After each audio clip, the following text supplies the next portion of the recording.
5 തലമുറകളായി നിങ്ങൾക്കൊപ്പം PRS hospital. പൊറുക്കുക എത്ര നല്ല രണ്ട് പദങ്ങളാണ്.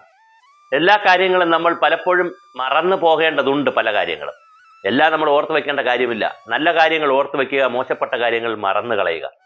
ഇന്നലെ ശത്രുക്കളോടുള്ള ശത്രുത മറന്നു കളയുക. ആളവിടെ നിൽക്കട്ടെ. നമ്മളൊരാളിന് ശത്രുതയായി കഴിഞ്ഞാൽ ആ ശത്രുത അങ്ങ് മറന്നു കളയുക. ആളവിടെ നിൽക്കട്ടെ. നമുക്ക് എപ്പോഴെങ്കിലും കാലം തികയുമ്പോൾ അല്ലെങ്കിൽ നമുക്ക് ഇഷ്ടം വരുമ്പോൾ, പരസ്പരം ധാരണ വരുമ്പോൾ നമുക്ക് ഒന്നിക്കാം. അപ്പോൾ മറക്കാൻ പഠിക്കുക എന്ന് പറയുന്നത് വളരെ പ്രധാനപ്പെട്ട കാര്യമാണ്. നമുക്ക് രോഗങ്ങളിൽ വന്ന് മുക്തി നേടിക്കഴിഞ്ഞാൽ പിന്നെ രോഗത്തിന്റെ ഗ്രഹാതുരത്വം കൊണ്ട് പോകേണ്ട കാര്യമില്ല. ആ രോഗത്തെ മറന്നു കളയുക.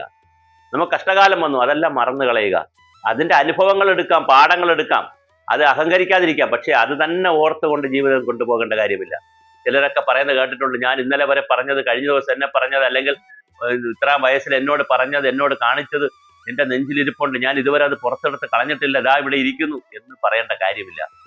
ആവശ്യമുള്ളത് എടുക്കുക, ആവശ്യമില്ലാത്തത് മറന്നേക്കുക, കളഞ്ഞേക്കുക. കാരണം ജീവിതം സുന്ദരമാണ്. ഓരോ നിമിഷവും നമുക്ക് അതിനെ കൂടുതൽ ഭംഗിയാക്കുന്നത് എങ്ങനെയെന്ന് ചിന്തിക്കുക. അടുത്ത നിമിഷം എങ്ങനെ ഭംഗിയാക്കാമെന്ന് ഓരോ നിമിഷം ചിന്തിച്ച് ആ നിമിഷത്തെ ഭംഗിയാക്കുന്നതിനെ കുറിച്ച് ചിന്തിക്കുന്നതിനെ കുറിച്ചാണ് ഏറ്റവും പ്രധാന കാര്യം. അപ്പൊ ഇന്നലകളെ കുറിച്ച് പലതും മറക്കേണ്ടതുണ്ടെങ്കിൽ അത് മറന്നേക്കുക. പൊറുക്കേണ്ടവരോട് പൊറുക്കുക.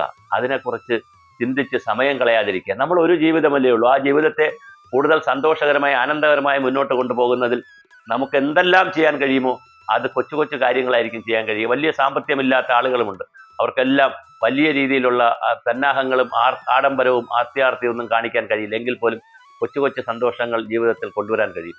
അങ്ങനെ കൊണ്ടുവരുമ്പോൾ നമ്മൾ മനസ്സിൽ നിന്ന് കളയേണ്ടുന്ന ഏറ്റവും പ്രധാനപ്പെട്ട കാര്യമാണ് ഇന്നലകളിലെ മോശമായ കാര്യങ്ങളെ മറന്നേക്കുക. ആനന്ദമായ കാര്യങ്ങൾ, സന്തോഷമുള്ള കാര്യങ്ങൾ കേട്ട് അല്ലെങ്കിൽ തിരിച്ചു കൊണ്ടുവന്ന് സന്തോഷിച്ചോളൂ. അത് മറക്കണമെന്ന് ഞാൻ പറയില്ല. പക്ഷേ മോശമായ കാര്യങ്ങൾ, നമുക്ക് വന്നിട്ടുള്ള അസുഖങ്ങൾ, നമുക്ക് കിട്ടിയ തിരിച്ചടികൾ, അതിൻ്റെ ശത്രുതകൾ, ഇതെല്ലാം മറക്കുന്നതാണ് ഏറ്റവും നല്ലത്. അങ്ങനെ മറക്കാനും പൊറുക്കാനും നമ്മൾ ശീലിച്ചാൽ നമുക്ക് ഒരുപാട് മാറ്റങ്ങൾ ഉണ്ടാക്കാൻ കഴിയും. നമ്മുടെ ഏറ്റവും പരിശുദ്ധമാണ് മനുഷ്യന്റെ മനസ്സ്. അവിടെ കാമവും ക്രോധവും മോഹവും ലോഹവും ഈ പറയുന്ന വൈരാഗ്യവും വാശിയും ഒന്നും എടുത്തു വെക്കേണ്ട കാര്യമില്ല. അത് സുലഭമായി സ്വച്ഛമായി ഒഴുകട്ടെ. അവിടെ സന്തോഷമാണ് വരേണ്ടത്, ആനന്ദമാണ് ഉണ്ടാകേണ്ടത്. തീർച്ചയായും അതിന് ഇന്നലകളിലെ കാര്യങ്ങൾ മറക്കുക, അവധി കൊടുക്കേണ്ടതിന് അവധി കൊടുക്കുക, പൊറുക്കേണ്ടത് പൊറുക്കുക. അങ്ങനെ വരുമ്പോൾ നമുക്ക് ഒരുപാട് കാര്യങ്ങളിൽ അത്ഭുതങ്ങൾ സൃഷ്ടിക്കാൻ കഴിയും. പരസ്പരം ബന്ധവും പരസ്പരം അറിയലും പരസ്പരം വിട്ടുവീഴ്ച ചെയ്യലുമാണ് ജീവിതമെന്ന് തിരിച്ചറിയുമ്പോൾ അവിടെ വലിയ ആനന്ദമുണ്ടാകും. രണ്ടുപേർ ഒന്നിച്ചു ചേരുമ്പോൾ അത് രണ്ടുപേരാണെന്ന് നാം തിരിച്ചറിയണം, ഒരാളല്ല.